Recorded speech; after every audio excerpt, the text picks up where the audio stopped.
HTML nos ofrece también una serie de etiquetas que trabajan más desde lo funcional que desde lo semántico. Una de ellas es el manejo de siglas en una página web. Nosotros tenemos a lo largo del texto un lugar donde hablamos de los ovnis como objeto volador no identificado, y puede suceder que el usuario que accede a la página web no esté familiarizado con el término y nosotros queramos dejar una referencia de qué se trata lo que estamos transmitiendo. Existen dos posibilidades. Una es hacer una llamada al pie de la página como si fuese un texto escrito en Word y poner la referencia a lo que significa OVNI, o la otra posibilidad es sobre esta misma sigla hacer alusión a qué significa. Para eso tenemos dos etiquetas que, si bien trabajan de la misma manera, tienen un objetivo semántico distinto y cambian solamente en el significado, por lo cual la línea es bastante gris entre una y la otra. Por un lado tenemos los acrónimos, siendo un acrónimo una sigla formada por más de una palabra, como es el escenario de OVNI. Para eso, en HTML tenemos la posibilidad de agarrar esta palabra y encerrarla en una etiqueta de tipo acronym, que es un acrónimo. El acrónimo abre y cierra y tiene adentro la sigla que queremos definir. Y la otra posibilidad, en un polo opuesto, es trabajar con palabras abreviadas, donde no tenemos un conjunto de palabras que forman una sigla, sino lo que tenemos es una palabra en su versión reducida, como es el caso de horas o metros o demás. Para eso tenemos otra etiqueta totalmente distinta, que es la etiqueta ABBR, como abreviatura de abreviatura, valga la redundancia. Abre la abreviatura, cierra la abreviatura. Y es del conjunto de etiquetas que, si no tienen un atributo que las acompañe, no hacen nada desde lo funcional. Tanto acrónimo como abreviatura, si voy a la página web y actualizo, no hicieron nada, absolutamente nada por nosotros, en tanto y en cuanto no le ofrezcamos un atributo adicional. Ni horas, ni ovni nos está dando alguna información de lo que quiere decir esta palabra. Para eso, las dos etiquetas, tanto acrónimo como abreviatura, aceptan un atributo llamado title, a no confundir con la etiqueta title del head. Este title es la sigla ya expandida o la palabra sin abreviar. En este caso tendríamos que poner objeto volador no identificado, que es lo que significa OVNI en sí. Y en el caso de HS tendríamos que poner como title, como título, horas. Guardo, voy a nuestra página web y actualizo, y podemos ver que ahora tanto el acrónimo como la abreviatura están punteados, y si paso el mouse por encima aparece una pequeña referencia llamada tooltip con lo que quiere decir esa sigla o esa palabra abreviada. Más allá de lo meramente estético de ofrecer ese cuadrito con la referencia, tanto el acrónimo como la abreviatura también trabajan con los lectores de pantalla para no videntes, teniendo en cuenta que cuando el lector pase por estas siglas no va a leer la sigla, sino que va a leer lo que el title diga. En este caso, diría, tan pronto como pudo, le pidió a su mujer e hija que le acercaran su cámara fotográfica y obtuvo dos fotos de un objeto volador no identificado que medía cerca de 10 MTS. Ese MTS también debería tener su propia abreviatura, si no lo leería tal como lo acabamos de decir, o en vez de MTS dirá MTS, que no es ni siquiera un término entendible.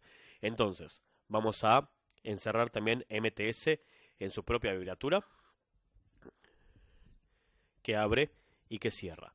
Es importante tener presente que si el acrónimo o la abreviatura tienen puntos en su sigla o en su palabra abreviada, van adentro del mismo de la misma etiqueta, ¿sí? Por ejemplo, acá tenemos aprox, de aproximadamente.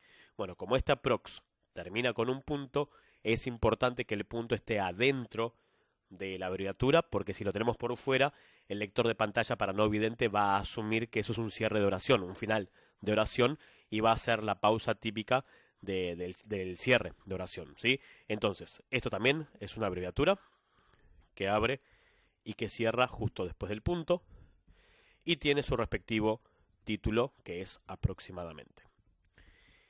Es importante tener presente que en el caso de estas siglas no se utilizan nunca ni para significados, o sea, para descripciones, me refiero, no significados. O sea, volvamos al ejemplo de objeto volador no identificado. No está pensado para poner como title objeto en el cielo que vuela y se asume que es de origen extraterrestre. Si bien es cierto que un ovni en definitiva es eso, es un objeto en el cielo que uno ve y asume que no es de origen terrestre, no está pensado para eso, porque de vuelta, el lector de pantalla para no videntes va a ser un reemplazo de los textos. Esto nunca se va a leer al usuario final, lo que va a escuchar el usuario final va a ser esto que se escribió acá y debería ser fiel a lo que ha sucedido. Lo mismo pasa con las palabras que estén en otro idioma. Si en vez de ovni acá dijese UFO, que es la abreviatura en inglés de objeto volador no identificado, no deberíamos poner acá objeto volador no identificado, sino que deberíamos respetar lo que la sigla significa en sí. En este caso, Unidentified Flying Object, su sigla en inglés. Y de paso, si estamos trabajando con un acrónimo o una abreviatura que está en otro idioma, deberíamos establecer en qué idioma está esa palabra para la buena pronunciación del lector de pantalla para no videntes por medio del atributo lang del lenguaje, en este caso inglés. De forma tal que cuando lea el title no lo lea en español, Unidentified Flying Object, sino que lo lea en el idioma original que corresponde, léase en inglés. Esta es una de dos conjuntos de etiquetas que son funcionales. El problema del acrónimo y la abreviatura y el motivo por el cual el desarrollador web tiende a no utilizarlo mucho en el desarrollo se encuentra en cómo razona después el navegador cuando encuentra otra vez la misma sigla. Si tenemos más adelante, supongamos otro approx u otro horas, no hay ningún escenario, pero hagamos de cuenta que este es un extracto approx de la mencionada entrevista. Tengo este texto escrito exactamente igual que este texto. No estoy usando la abreviatura para definir lo que significa. Cuando voy a la web y actualizo, este approx, que es la primera aparición, dice aproximadamente, y el segundo no lo hace automáticamente. Como desarrolladores estaríamos obligados a definir el significado de cada acrónimo y cada abreviatura, e incluso cada vez que aparece, lo cual se vuelve un poco tedioso para el desarrollador y es uno de los tantos motivos por ahí por los cuales no se suele utilizar mucho en la web, si bien es una herramienta exageradamente práctica para aquella persona que no está muy familiarizada con el contexto en el cual sucede esa sigla, y también para el lector de pantalla para no videntes, para que lo que se lee sea representativo de lo que está sucediendo, ¿no? Ahora, a nivel validación, la W3C con respecto a HTML5 estableció que como acrónimo y abreviatura en líneas generales se comportan igual, solamente cambia esa cuestión conceptual de una palabra reducida contra un conjunto de palabras que significan un único término. Definieron que solamente una de las dos sobreviva bajo el doctype de HTML5. Voy a seleccionar todo el texto, lo voy a pegar en el validador y cuando verifique si esto es correcto o incorrecto, me va a saltar que el acrónimo como etiqueta ya está despreciado, no se utiliza más en HTML5, hasta XHTML sí existía y fue soportado, pero como las dos etiquetas en líneas generales trabajan igual, vamos a ver que tenemos un error diciendo que la etiqueta acrónima es obsoleta, fue despreciada en HTML5 y por más que se hable de una sigla, deberíamos estar trabajando con abreviaturas. Entonces voy a hacer la corrección pertinente. Nuestro único acrónimo que hablaba de ovnis o de UFOs va a decir que es una abreviatura.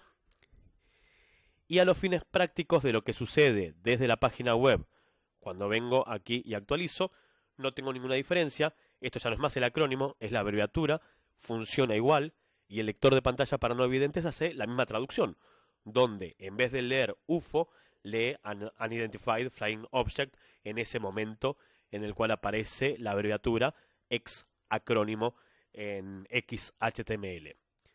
Otra de las etiquetas funcionales que nos puede llegar a interesar para el manejo de nuestra página web tiene que ver con aquellos escenarios en los que tenemos texto que viene de otra fuente, o sea, texto citado. Para el texto citado existen dos grupos distintos de etiquetas. Por un lado, el texto citado multilínea, donde lo que uno tiene es un extracto o un fragmento de un libro, de una entrevista o toda la traducción de una revista podría ser. Y por otro lado, el texto que forma parte de un párrafo donde alguien dijo algo, pero no amerita todo un bloque de texto. Por ejemplo, al principio de nuestra página, nosotros tenemos que Fox Mulder dijo en conferencia de prensa esta declaración. Esa declaración, por ser parte de un párrafo, por estar en el medio de toda la oración, es un texto de una sola línea. No es un bloque de texto como por ahí podría ser un poco más abajo, cuando tenemos el extracto de la entrevista que dio el ex ministro de Defensa a The Clinic. Tenemos todo este bloque de texto hasta casi el final, hasta aquí, por lo cual ahí ya tenemos un texto que es un poco más denso en contenido, no es una sola línea. Bueno, para estos escenarios donde tenemos un texto multilínea que viene de otra fuente, o un texto de una sola línea que también estamos haciendo referencia a un tercero, tenemos las etiquetas de tipo quote. Un quote es una cita.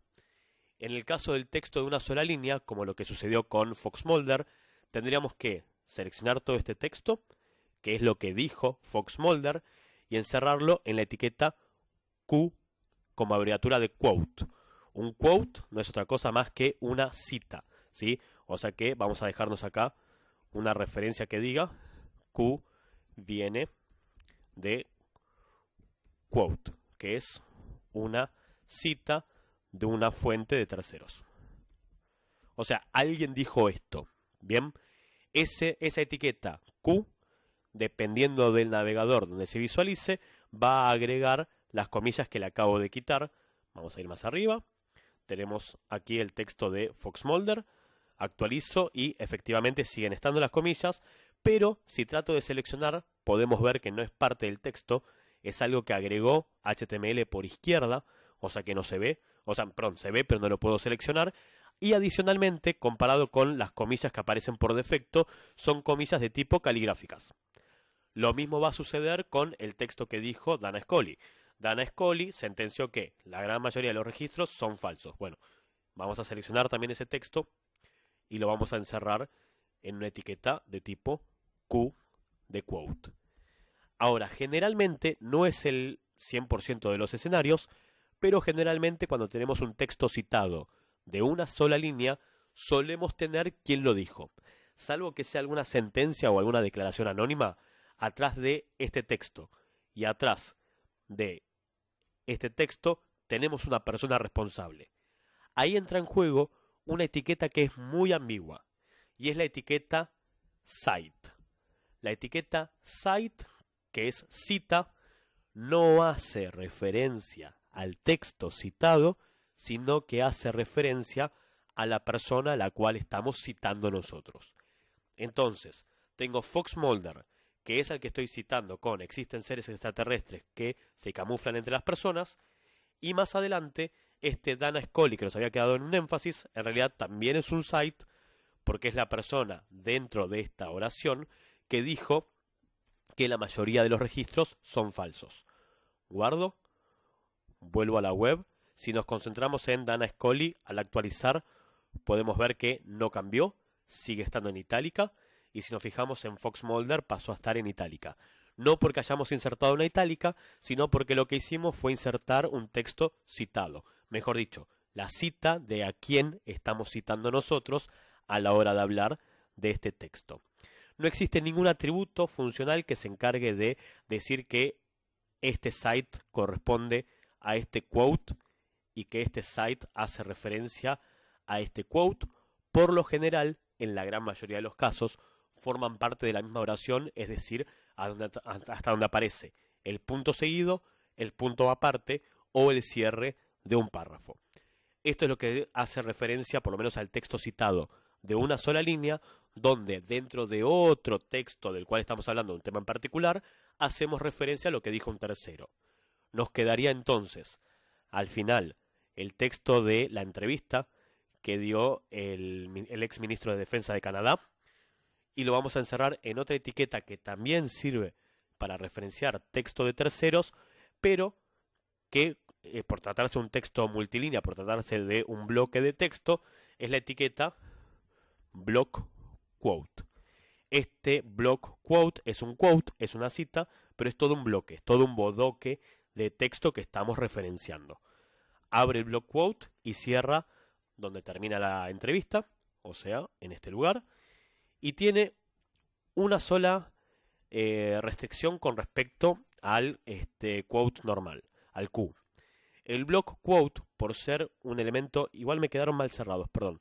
Este párrafo, en realidad lo abrí antes del block quote, por lo cual lo voy a cerrar después, si no los tengo mal cerrados. Pero este block quote tiene una particularidad con respecto a su comportamiento, a su validación, que tiene que ver con eso de los párrafos. Vengo aquí, actualizo. En primera instancia, ese texto queda tabulado con respecto al margen izquierdo de la página web. Eso también, después con CSS podríamos eliminarlo. Por ahora es el comportamiento por defecto y genera un espacio adicional con respecto a lo que sucedía antes. Ahora bien, ese texto que estamos trayendo de otra fuente tiene una particularidad con respecto a la validación. Voy a seleccionar todo esto, lo voy a volver a pegar en la herramienta de la W3C. Vengo aquí, pego y reemplazo para chequearlo de vuelta. Y me va a decir que tengo mal anidados los block quote. Me dice, no hay un párrafo adentro de este scope, pero sin embargo vi un cierre de párrafo. Eso tiene que ver con que el Q, el quote de una sola línea, obligatoriamente tiene que estar adentro de un párrafo porque se comporta igual que el acrónimo, la abreviatura, el strong y el énfasis. Son etiquetas de texto adentro de un párrafo. El block quote, por ser un bloque de texto más grande, es al revés. No puede estar adentro de un párrafo, sino que contiene sus propios párrafos, uno o muchos. Entonces, este es un extracto. Este aprox lo habíamos puesto como ejemplo. Este es un extracto de la mencionada entrevista. Cerramos este párrafo y arranca el block quote. Y adentro del block quote voy a tener uno o varios fragmentos de párrafos que son parte de esta entrevista que estamos copiando. Este párrafo entonces cierra dentro del block quote y después cierra el texto citado, el bloque de texto, y vamos a tabular para que nos quede visualmente claro que ese párrafo está dentro del block quote con o sin CSS, tal como podemos ver aquí, ¿sí? Entonces tengo el block quote y adentro el párrafo.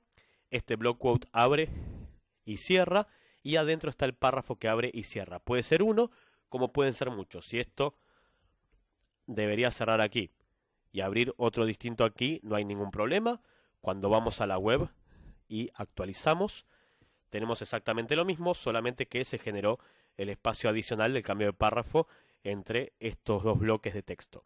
Pero en lo que hace a lo funcional y lo estético en primera instancia, sin la capa de estilos, se comportan exactamente igual, y de esa forma podemos indicar el texto que traemos de otra fuente. Voy a copiar esto y lo voy a volver a verificar, a ver si esta vez es correcto, según la herramienta de validación. Venimos aquí, reemplazamos y chequeamos. Y cuando esto nos devuelva la respuesta, nos va a decir que tengo un warning con respecto al lenguaje, que nunca lo definí, y más abajo todo el contenido que hicimos, pero es correcto con respecto a la normativa del HTML5 que estamos utilizando como tipo de documento para nuestro sitio web. El último que me queda con respecto al texto citado es que tanto block quote como Q aceptan un atributo adicional que es poco probable que uno lo utilice, que es el atributo site. Está la etiqueta site y está el atributo site. El atributo site existe en las dos etiquetas, en Q y en block quote. ¿Cuál es el tema del atributo site? Que está pensado para que uno deje la URL, la página web de la cual se obtuvo esta información. si esto salió de algún diario internacional o si esto salió de algún documento en particular, lo podemos referenciar desde este atributo. Supongamos que este semanario de Clinic tiene su propia página web, desconozco, pero imaginemos por un segundo que esto fue obtenido de http://www.theclinic.com. La idea no es dejar como referencia la web en sí, sino el artículo del cual salió esto. Imaginemos por un segundito que esto es, no sé, entrevista Paul Helier.html. Si este documento existiese, sería el lugar del cual sacamos este extracto, y lo mismo pasaría con Fox Mulder, que dijo en conferencia de prensa, y podríamos decir que esto, si es que existe una URL por detrás, salió de www.foxmulder.com/entrevistas/ y supongamos que, no sé, julio 2017.html, suponiendo que existe ese documento. Este atributo site no solo no es obligatorio para que sea correcto nuestro HTML, sino que adicionalmente es un atributo que pareciera que se olvidaron de utilizarlo o de compilarlo en los navegadores, porque ni el block quote, cuando me paro arriba o cuando le hago clic, ni tampoco el texto citado de Fox Mulder me dicen en ningún momento de dónde salió esta información.